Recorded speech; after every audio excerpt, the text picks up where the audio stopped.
নমস্কাৰ, আজি মই আপোনালোকলৈ লৈ আহিছোঁ এটা ইজি, হেল্ডি আৰু টেষ্টি বানানা কেকৰ ৰেচিপি। ইয়াতে মই ময়দা ব্যৱহাৰ কৰা নাই, আটা দিছোঁ মই ইয়াতে। আপোনালোকে ইচ্ছা কৰিলে ময়দা বা চুজিও ব্যৱহাৰ কৰিব পাৰে। আশা কৰোঁ আপোনালোকে ৰেচিপিটো ভাল পাব। আহক আমি এতিয়া ৰেচিপিটো ষ্টাৰ্ট কৰোঁ। বানানা কেক বনাবৰ বাবে মই ইয়াতে লৈছোঁ 2টা কণী,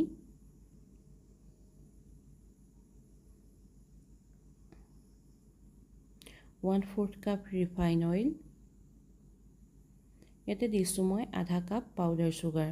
ইয়াতে মই চেনিখিনি মিক্সিত দি পাউডাৰ কৰি লৈছোঁ। এতিয়া এইখিনি মই ভালদৰে মিক্স কৰি ল'ম। ইয়াতে দিছোঁ মই 50 গ্ৰাম বাটাৰ।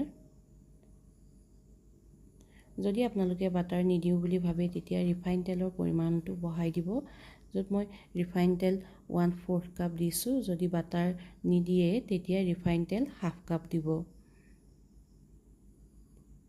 এতিয়া মই মিক্সিত দি লোৱা 1 কাপ কল দিছোঁ ইয়াতে।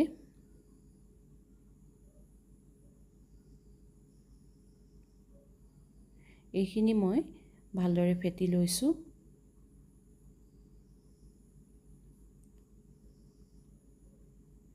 এতিয়া মই এখন চাকনি লৈছোঁ। ইয়াতে দিছোঁ মই 1 কাপ প্লাছ 1/4 কাপ আশীৰ্বাদ আটা।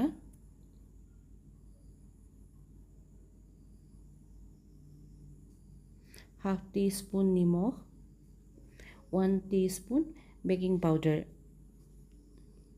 এইখিনি মই অলপ মিক্স কৰি লৈছোঁ আটাখিনিৰ লগত। এতিয়া মই আটাখিনি চালি ল'ম।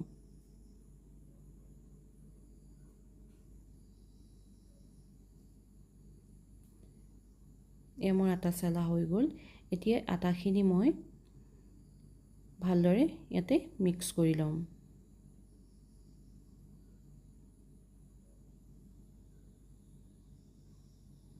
এতিয়া মই আধা কাপ গাখীৰ ইয়াতে অলপ অলপকৈ মিক্স কৰিম। গোটেইখিনি মই একেবাৰে দি নাই দিয়া, ইয়াতে মই অলপ অলপকৈ দিছোঁ। মই ৰুম টেম্পাৰেচাৰত থকা গাখীৰ ব্যৱহাৰ কৰিছোঁ, এইখিনি গৰম গাখীৰ নহয়। আপোনালোকে কেক বনাবলৈ হ'লে সদায় প্ৰতিটো বস্তুৱে ৰুম টেম্পাৰেচাৰত ল'ব। ফ্ৰিজৰ পৰা উলিয়াই ডাইৰেক্ট কোনো বস্তু ইউজ নকৰিব। এয়া মোৰ বেটাৰটো ৰেডি হৈ গ'ল। এতিয়া মই এইখিনি এটা কেক টিনত ঢালি ল'ম। ইয়াতে মই কেক টিনটোত এখন বাটাৰ পেপাৰ দি লৈছোঁ আৰু বেটাৰখিনি মই ইয়াতে দি দিম। আপোনালোকে স্কোৱাৰ শ্বেপ বা ৰাউণ্ড শ্বেপৰ কেক টিনো ব্যৱহাৰ কৰিব পাৰে।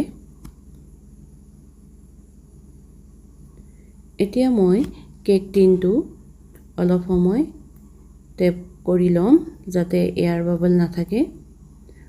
180 ডিগ্ৰীত প্ৰিহিট কৰি থোৱা অভেনত কেকটো মই আধা ঘণ্টা বেক কৰিম।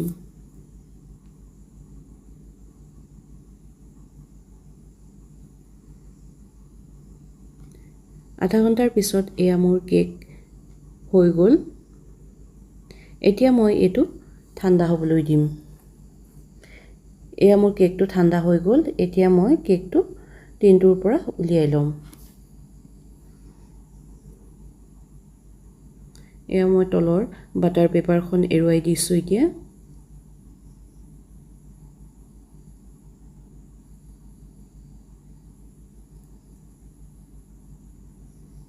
এয়া কেক ৰেডি। এতিয়া মই এয়া স্লাইচ কৰিম।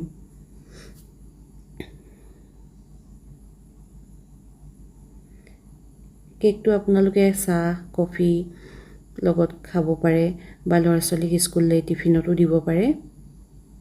এয়া চব খুব ধুনীয়া হৈছে। কেকটো ছফ্ট হৈছে।